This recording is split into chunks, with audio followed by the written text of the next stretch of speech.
आज मैं आपके साथ कुछ 5 मिस्टेक्स शेयर करूंगी जो कि मोस्टली स्टूडेंट्स करते हैं और जिसकी वजह से उनको एडमिशन नहीं मिल पाता है अब्रॉड कंट्रीज में। पहले जो बड़ी गलती स्टूडेंट्स करते हैं वो करते हैं जी incomplete research. Complete application submit करनी है और ना ही इनएक्यूरेट एप्लीकेशन सबमिट करनी है। इग्नोर डेडलाइंस को इग्नोर करते हैं और जब आप लास्ट मोमेंट में बगैर तैयारी के एप्लीकेशन जमा करा रहे हैं तो आपकी तो एप्लीकेशन काउंट भी नहीं होगी। वीजा प्रोसेस को बहुत लाइटली लेते हैं, उसकी प्रॉपर तैयारी नहीं करते हैं, जिसकी वजह से मोस्टली हमारे वीजा जो है वो रिजेक्ट हो जाते हैं। फाइनेंशियल प्लानिंग ना करना।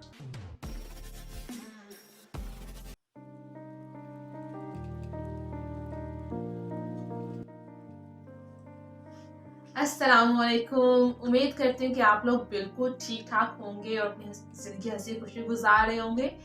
और आज मैं आपके साथ कुछ बहुत ही अहम बातें करने वाली हूँ। तो 5 मिस्टेक्स शेयर करूंगी जो कि मोस्टली स्टूडेंट्स करते हैं और जिसकी वजह से उनको एडमिशन नहीं मिल पाता है अब्रॉड कंट्रीज में और ना ही स्कॉलरशिप मिल पाती है। और अगर आप चाहते हैं इंटरनेशनल स्टूडेंट बनना और स्कॉलरशिप के साथ या सिंपल आप एडमिशन के तौर पर आना चाहते हैं तो इन 5 गलतियों को आपको अवॉइड करना होगा। जब भी आप ये 5 गलतियां नहीं करेंगे तब आपको इंशाल्लाह स्कॉलरशिप भी मिलेगी और एडमिशन भी मिलेगा। तो आज मैं इन 5 गलतियों को ना सिर्फ डिस्कस करूंगी जो कि स्टूडेंट्स बाहर एडमिशन अप्लाई करते हुए करते हैं, बल्कि साथ में टिप्स भी शेयर करूंगी कि जो कि आप इस्तेमाल कर सकते हैं और इंशाल्लाह एडमिशन भी ले सकते हैं। सबसे पहले जो बड़ी गलती स्टूडेंट्स करते हैं वो करते हैं जी इनकम्प्लीट रिसर्च। ये बात जहन में रखिए कि आज आप जहां पर हैं और कल आप जहां पर होंगे इसके रिस्पॉन्सिबल सिर्फ और सिर्फ आप हैं। अगर आप मेहनत करेंगे तो इंशाल्लाह कल आप अपने ड्रीम डेस्टिनेशन पर हो सकते हैं, लेकिन अगर आप मेहनत नहीं करें तो बगैर मेहनत के आपको कुछ नहीं मिलता। आप हीला करेंगे ही तो वसीला बनेगा। तो पहली गलती है इनकम्प्लीट रिसर्च। स्टूडेंट रिसर्च नहीं करते हैं, आइदर वो सिंपल कहीं एडमिशन के लिए अप्लाई कर रहे हो फीस के साथ या फिर वो स्कॉलरशिप के लिए अप्लाई कर रहे तो वो लोग मुकम्मल रिसर्च नहीं करते हैं, जिसकी वजह से ना तो उनको एडमिशन मिल पाता है ना ही स्कॉलरशिप मिल पाती है। आपके साथ मैं एक इम्पोर्टेंट बात शेयर करूं कि लास्ट 2 ईयर से पाकिस्तान टॉप कंट्री में है। एक तो जिनका शेंजन वीजा रिजेक्ट हो रहा है और दूसरा साथ ही पाकिस्तानी स्टूडेंट्स उन कंट्री में नंबर 1 पर हैं जिनको इरास्मस स्कॉलरशिप सबसे ज्यादा मिल रही है। अब ये दो अलग अलग चीजें हैं। एक तो स्टूडेंट्स नंबर 1 पर है जिनको स्कॉलरशिप सबसे ज्यादा मिल रहा है, क्यों? वो अपनी तैयारी मुकम्मल रख रहे हैं। दूसरा, हम लोग शेंजन वीजा के रिजेक्शन इस पर सबसे टॉप पर है, क्यों? वी डोंट प्रिपेयर वेल, हम लोग मुकम्मल तैयारी नहीं करते हैं। तो पहली गलती आपकी है इनकम्प्लीट रिसर्च। आपको ये गलती बिल्कुल नहीं करनी है। सबसे पहला स्टेप है, जब आपने सोचा कि मैं इंटरनेशनल स्टूडेंट बनूंगा या बनूंगी तो सबसे पहले आपका काम होता है कि आपने एक कॉपी और कलम उठाना है या लैपटॉप, टैबलेट, मोबाइल, जो भी आप चीज इस्तेमाल करना चाहिए आपने वो लेना है और बिस्मिल्लाह पढ़कर आपने शुरू हो जाना है। पहले आपको मुकम्मल रिसर्च करनी होगी। आपको फौरन से, ये नहीं कि अभी मैंने ख्वाब देखा और कल मैं जब भी ड्रीम कंट्री में उठूंगी, नहीं, ऐसा नहीं होता। इस प्रोसेस में टाइम लगता है और आपको मुकम्मल तैयारी करनी होगी। तो पहले आपको जो करनी है वो है मुकम्मल रिसर्च करनी है और आपको कुछ बातों का ध्यान रखना है इस रिसर्च के दौरान। सबसे पहले आप जहां अप्लाई करें आपको उसकी मुकम्मल इंफॉर्मेशन होनी चाहिए। जिस यूनिवर्सिटी में अप्लाई करें आपको उस यूनिवर्सिटी की रैंकिंग पता होनी चाहिए कि वो किस नंबर पर रैंक कर रही है, उसकी रेप्यूटेशन क्या है। तो इस बारे में आपको मुकम्मल रिसर्च करनी है।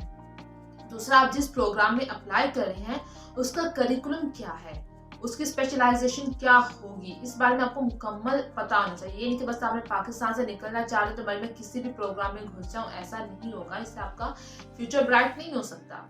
आपको करिकुलम के बारे में मुकम्मल रिसर्च करनी होगी कि क्या वो आपके पिछले करिकुलम के साथ अलाइन कर रहा है, या अगर आप स्विच कर रहे हैं तो क्या अब आपका ये जो अभी जो आइंदा करिकुलम होगा क्या ये वो है जो आप चाह रहे हैं। तो करिकुलम और स्पेशलाइजेशन के बारे में आपको मुकम्मल रिसर्च करनी होगी।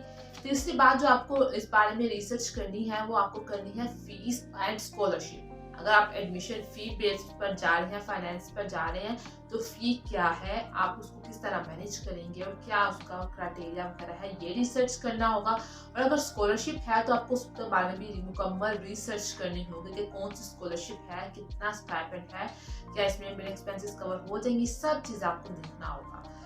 आखिरी चीज़ जो आपको रिसर्च के दौरान देखनी होगी वो करनी होगी कि उस कंट्री के लॉज क्या है, कि कुछ कंट्रीज आपको कहती है कि आपने स्टडीज खत्म की, आप अपनी कंट्री वापस चले जाएं। कुछ कंट्रीज आपको मौका देती है कि आपको पोस्ट स्टडी वीजा देती हैं, आप यहाँ पर जॉब तलाश कर सकते हैं, यहाँ पर काम कर सकते हैं। तो अगर आपके लॉन्ग टर्म प्लान्स क्या हैं, अगर आप उस कंट्री में जॉब करना चाह रहे हैं, तो आप जिस कंट्री में अप्लाई करना चाह रहे हैं क्या वहाँ पर पोस्ट स्टडी वीजा मिलता है, तो ये तमाम बातों के बारे में आपको मुकम्मल रिसर्च करनी होगी। देन ये आपका फर्स्ट पॉइंट कंप्लीट हो जाएगा। इंशाल्लाह आप इसके बारे में मजीद गलती नहीं करेंगे अगर आप इन बातों पे रिसर्च कर लेते हैं। दूसरी बड़ी गलती जो स्टूडेंट्स करते हैं वो करते हैं अपनी एप्लीकेशंस में मिस्टेक्स बहुत होती हैं। इस वजह से मैंने कुछ प्रोफेसर चाइनीज या जापानीज या अमेरिका मतलब कुछ प्रोफेसर्स के रिव्यूज देखे हैं। हमारे स्टूडेंट्स क्या करते हैं, एक आपने एप्लीकेशन लिखी और उसको ही आप हर जगह सबमिट कर रहे हैं, ऐसा नहीं होता। इवन अगर आप एक ही यूनिवर्सिटी में 2 डिफरेंट प्रोग्राम्स में भी अप्लाई कर रहे हैं तो दोनों जगह एप्लीकेशन उसके डॉक्यूमेंट्स डिफरेंट होते हैं। तो आपको ये चीज़ नहीं करनी है। आपको ना तो इनकम्प्लीट एप्लीकेशन सबमिट करनी है और ना ही इनएक्यूरेट एप्लीकेशन सबमिट करनी है। इससे ना सिर्फ आपका नुकसान होगा, एक तो आपको एडमिशन नहीं मिलेगा, दूसरा आपकी ओवरऑल आपकी नेशन का एक बैड इम्पैक्ट जाता है कि पाकिस्तानी जो है वो हार्ड वर्क नहीं करते हैं। तो ना तो सिर्फ आपका नुकसान बल्कि आपके हम वतनों का भी इसमें नुकसान होता है। तो आपको ना तो इनकम्प्लीट एप्लीकेशन और ना ही इनएक्यूरेट एप्लीकेशन सबमिट करनी है। आपको सबसे पहले आपका जो एप्लीकेशन फॉर्म होगा, आइदर आप अपनी फी पे जा रहे हैं या स्कॉलरशिप पे जा रहे हैं, आपको एप्लीकेशन फॉर्म केयरफुली फिल करना है और करेक्टली फिल करना है। कोई भी रॉन्ग इन्फॉर्मेशन नहीं देनी है सिर्फ इसलिए कि आपको एडमिशन मिल जाए। झूठ नहीं बोलना है, रॉन्ग इन्फॉर्मेशन नहीं देनी है। दूसरी चीज, आपको पर्सनल जो उसमें आपको रिक्वायर्ड डॉक्यूमेंट्स होते हैं, एसओपी स्टेटमेंट ऑफ पर्पस या पर्सनल स्टेटमेंट, ये आपने खुद लिखनी है। एक ही आपने स्टेटमेंट ऑफ पर्पस पूरी आपने 3-4 अगर एप्लीकेशंस पर दे रहे हैं या 3-4 अलग अलग जगह पर अप्लाई कर रहे हैं तो एक स्टेटमेंट ऑफ पर्पस उन चारों जगह पर नहीं चलेगी। हर यूनिवर्सिटी, हर कंट्री और हर एप्लीकेशन की स्टेटमेंट ऑफ पर्पस अलग अलग होगी।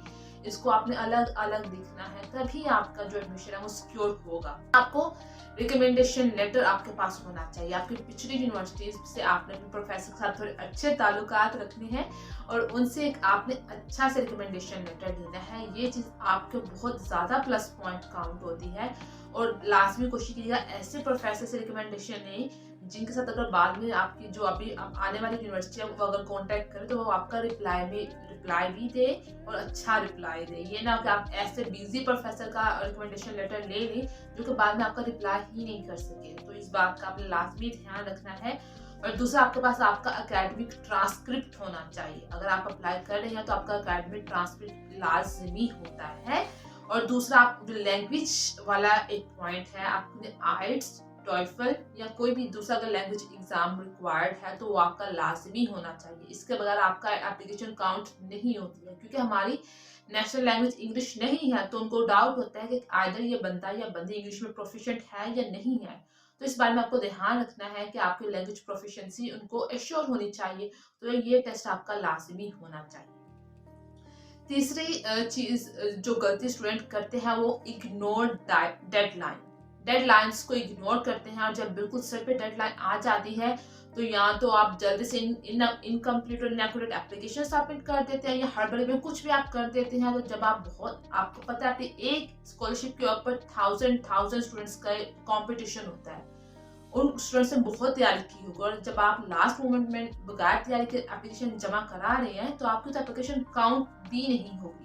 तो ये एक बहुत बड़ी गलती है कि आप लोग डेडलाइंस को इग्नोर करने के बाद जब आप हड़बड़ाहट में जमा कराएंगे तो वो काउंट नहीं होगी। तो सबसे पहले आपने क्या करना है, या तो आप एक्सेल पर अपने लैपटॉप पर एक शीट बना लें, वहाँ पर एप्लीकेशंस और अपने एडमिशन फीस जिन यूनिवर्सिटी में आपने अप्लाई करना है उनके नाम लिखें, साथ में डेडलाइन लिखें। या फिर आप एक कॉपी पेंसिल ले लें और वहाँ पर यूनिवर्सिटीज के नाम, एप्लीकेशंस और उनकी डेडलाइन लिखें और साथ साथ उसकी तैयारी भी करें। उसको इग्नोर नहीं करना है, आपने डेडलाइंस को इग्नोर नहीं करना है। और जब आपने डेडलाइंस को नोट कर लिया, उसमें जो इम्पोर्टेंट डेट्स हैं उनको मार्क कर लें कि ये एप्लीकेशन पहले आ रही है, जिसकी तैयारी पहले करनी है, ये अभी नेक्स्ट ईयर है या नेक्स्ट इनटेक में है, इसकी तैयारी मैं बाद में कर सकता हूँ। इम्पोर्टेंट डेट्स को मार्क कर ले और फिर जब आपने उन इम्पोर्टेंट डेट्स को मार्क कर लिया, अपनी यूनिवर्सिटीज और एप्लीकेशंस को नोट कर लिया, तो डॉक्यूमेंट्स की तैयारी फौरन शुरू कर दें। यानी अगर डेडलाइन 3 महीनों बाद है तो मैं तो लास्ट मंथ में कर लूंगा या कर लूंगी, नो। आपको अपनी से अपने डॉक्यूमेंट्स की तैयारी शुरू कर लेनी है। स्पेशली आपको अपने जो लैंग्वेज एग्जाम है उसकी तैयारी कर लेनी चाहिए, अपने डॉक्यूमेंट्स को टेस्ट करा लेना चाहिए। तो ये चीज़ आपको फौरन से कर लेनी चाहिए। स्टूडेंट्स गलती करते हैं चौथे नंबर पर, फोर्थ नंबर पर, वो करते हैं वीज़ा प्रोसेस को बहुत लाइटली लेते हैं, उसकी प्रॉपर तैयारी नहीं करते हैं, जिसकी वजह से मोस्टली हमारे वीज़ा जो है वो रिजेक्ट हो जाते हैं। अभी मैंने आपको शेंजन वीज़ा का बताया कि इस साल पाकिस्तान को सबसे ज़्यादा शेंजन वीज़ा रिजेक्ट हुए हैं। तो रीज़न क्या है, वो हम मुकम्मल तैयारी नहीं करते हैं, पूर्णली हमारे एप्लीकेशन होती है, जिसकी वजह से वीज़ा रिजेक्ट हो जाता है। तो नंबर 1, सबसे पहले आपने वीज़ा प्रोसेस को लाइटली नहीं लेना है। आप एक अगले नेक्स्ट कंट्री में जा रहे हैं, वो आपको स्ट्रिक्टली जज करेंगे, तो आपको मुकम्मल इस बारे में तैयार होना चाहिए। आप सबसे पहले आपको जो वीज़ा एप्लीकेशन है आपको उससे ठीक से फिल करना है, करेक्टली फिल करना है। बहुत सी कंट्रीज हैं वो आपकी कंट्री में वेरिफिकेशन कराती हैं, तो कोई भी झूठ बोलने की जरूरत नहीं है, ऑनेस्ट रहना है, करेक्टली अपनी एप्लीकेशन को फिल करनी है और अपने डॉक्यूमेंट्स को अच्छे से और तरतीब से तैयार करना है। और आपने अपने वीजा एप्लीकेशन को टाइमली सबमिट करा देना। ये नहीं कि अगर आपकी क्लासेस अगले महीने शुरू हो रही हैं तो आप इस महीने अपनी एप्लीकेशन को सबमिट कराएं। जैसे ही आपके डॉक्यूमेंट्स तैयार हो जाते हैं, बेशक आपकी क्लास में बहुत टाइम है, आपको अपना वीजा की एप्लीकेशन सबमिट करा देनी चाहिए, क्योंकि बहुत सी कंट्रीज हैं वो काफी ज्यादा टाइम लेती हैं वीजा प्रोसेस में। तो टाइमली सबमिशन आपने कर लेनी है। और इसके अलावा आप उन कंट्रीज के रूल्स को भी ध्यान रखना है। कुछ कंट्रीज में आपको अपॉइंटमेंट की जरूरत नहीं होती है, आप जस्ट अपनी एप्लीकेशन वीजा एजेंसीज के थ्रू सबमिट करा देते हैं, लेकिन कुछ कंट्रीज में आपको एप्लीकेशन की अपॉइंटमेंट चाहिए होती है वीजा के लिए। तो आपने इन चीज़ों को ध्यान रखना है, उनके रूल्स को समझना है और अपने वीजा एप्लीकेशन को अच्छे से सबमिट करना है। अगर सब कुछ ठीक होगा तो आपका वीजा मिल जाता है, इसमें आपको विदाउट एनी रीजन आपका वीजा रिजेक्ट नहीं होता है। तो आपने तो correctly field application, timely submission और रूल्स को फॉलो करेंगे तो आपका वीजा एप्लीकेशन अच्छे से सबमिट हो जाता है, वीजा आपको मिल जाता है। लास्ट मिस्टेक तो मैं आज आपके साथ डिस्कस करने वाली हूँ, वो होता है फाइनेंशियल प्लानिंग ना करना। आइदर आप एडमिशन अपने फाइनेंस की बेस पर जा रहे हैं या स्कॉलरशिप पर जा रहे हैं, जो स्टूडेंट जो है वो प्रॉपर प्लानिंग नहीं करते हैं, प्रॉपर कैलकुलेशन नहीं करते हैं, जिसकी वजह से या तो उनका वीजा रिजेक्ट हो जाता है या फिर आप जब नेक्स्ट कंट्री से मूव कर जाते हैं वहां पर आपको बहुत परेशानी का सामना होता है। तो फिर या तो स्टूडेंट वहां पर बुरे हालात का शिकार हो जाता है या फिर सब कुछ छोड़ छाड़ कर वापस अपने मुल्क आ जाते हैं। तो आप लकी पर्सन हैं कि अगर आपको वीजा मिल रहा है, तो अगर आप नेक्स्ट कंट्री में मूव हो चुके हैं, you are the lucky person, आपने वीजा भी ले लिया। अभी आपको चाहिए कि आप अच्छे से वहां पर रहें और ना सिर्फ अपनी कंट्री को अच्छे से रिप्रेजेंट करें, बल्कि खुद भी जो है वो दिमागी स्ट्रेस से बाज रहें। तो सबसे पहले आपको क्या करना है, आपको फाइनेंशियल प्लानिंग करनी है। सबसे पहले आपको ये देखना है कि अगर आप वहां पर जा रहे हैं तो वहां पर ट्यूशन फी क्या है, इंस्टॉलमेंट पर है, किस तरह सबमिट होगी या हमें एक साथ देनी है, क्या वो मैनेज कर सकते हैं, ठीक हो गया। और अगर स्कॉलरशिप है तो क्या स्कॉलरशिप का स्टाइपेंड इनफ है आपके गुजारे के लिए, तो ये चीज आपको कैलकुलेट करनी होगी। दूसरा आपको ये देखना है कि उस कंट्री की वीजा फी कितनी है, ये चीज आपको देखना है। कुछ कंट्रीज की वीजा फी बहुत कम है, कुछ की थोड़ी सी ज्यादा है, तो क्या आप मैनेज कर सकते हैं, इस चीज को आपको ध्यान में रखना होगा। थर्ड, आपको फ्लाइट टिकट आपको देखते रहना है। जैसे ही आपको डॉक्यूमेंट्स तैयार हो जाए, आपने वीजा एप्लीकेशन सबमिट करा दी, तो आपको अपने टिकट्स की भी चेकिंग करते रहना। कभी कभी टिकट्स पे डिस्काउंट लगा होता है तो आपको टिकट्स बहुत जल्दी और आसानी से और सस्ती मिल जाते हैं, कभी कभी टिकट्स बहुत पीक पे जा रही होती है, तो फ्लाइट टिकट का भी आपने ध्यान रखना है। और दूसरा सबसे अहम चीज, आपको अपने लिविंग एक्सपेंस जो है, जैसे मैं अभी यहाँ पर हूँ और मुझे लाइक सपोज टर्की जाना है, आपको अपने लिविंग एक्सपेंस आपको पहले ही अंदाजा कर लेना चाहिए कि आप जब वहां पर जाएंगे आपका मंथली रेंट कितना होगा, अकोमोडेशन का क्या खर्चा है, ट्रांसपोर्ट का क्या खर्चा है, फूड का क्या खर्चा है। ये 3 मेजर खर्चे होते हैं। अगर आपको स्कॉलरशिप भी है तो आपको ये देखना होगा कि आपके स्टाइपेंड से ये तीनों चीजें कवर हो रही हैं, तो ये चीज आपको देखनी है। और दूसरा आपको देखना है कि अगर वहां पर आपको कोई इमरजेंसी हो जाती है, आप बीमार हो जाते हैं, तो आपके पास कुछ फंड्स हैं आपको सपोर्ट करने के लिए। तो ये 5 करते हैं जो कुछ स्टूडेंट्स करते हैं और इनके मैंने आपके साथ शेयर की कि सबसे पहले आप जो है वो इनकम्प्लीट रिसर्च आपकी होती है। दूसरा, आप जो है वो पुअरली अपनी एप्लीकेशन को सबमिट करते हैं।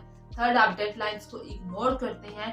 फोर्थ, आप वीजा प्रोसेस को लाइटली लेते हैं। फिफ्थ, आप फाइनेंशियल प्लानिंग नहीं करते हैं। ना सिर्फ मैंने आपके साथ आज अपनी ये सारी मिस्टेक्स शेयर की हैं, बल्कि मैंने इनके साथ आपके साथ टिप्स भी शेयर की हैं कि आपके किस तरह इन टिप्स को फॉलो करते हुए तमाम मिस्टेक्स को इग्नोर कर सकते हैं। और यकीनन जब आप इनको इग्नोर करेंगे तो इंशाल्लाह जिस तरह आज मैं यहाँ बैठी हुई टर्की में, इंशाल्लाह आप भी अपने ड्रीम कंट्री में इंशाल्लाह एक दिन बैठे होंगे, अपने गोल्स को अचीव कर रहे होंगे। कमेंट सेक्शन में लास्ट में बताइएगा कि आज की वीडियो आपको कैसी लगी और किस मिस्टेक ने आपको सबसे ज़्यादा हिट किया जो आप इग्नोर कर रहे थे, और आपको आज की वीडियो में सबसे अच्छा सेक्शन कौन सा लगा। और आप ये भी कमेंट कर सकते हैं कि नेक्स्ट वीडियो आप किस टॉपिक के बारे में देखना चाहते हैं। आज के लिए बस इतना ही, मिलते हैं फिर कभी, तब तक के लिए अल्लाह हाफिज़।